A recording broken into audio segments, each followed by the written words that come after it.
tula na ito ay para sa aking magiting at mapagmahal na lola. Sa dilim ng gabi at liwanag ng araw, ang kwento ng lola'y walang patid na awit. Sa mga alaala ng kahapon, siya'y tanaw sa puso't isipan. Ang kanyang halimbuyak ay bitbit. Sa bawat hagik-hik, sa bawat galak, ang lambing ng lola'y walang kapantay.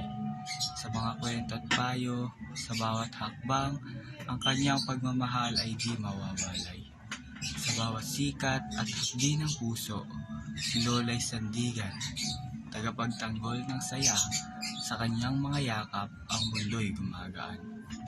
Kapayapaan at pag-asa'y kanyang dala. Ngunit ang panahon ay patuloy na gumagalaw. Ang mga tao, tulad ng agos ng ilog, ngunit sa puso't alaala, si lola'y nananatilit buhay. Ang kanyang pagmamahal ay di mababaliwala.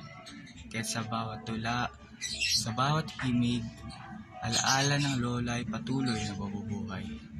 Sa puso't isipay, siya'y mawawalay. Ang minamahal na lola, walang kapantay.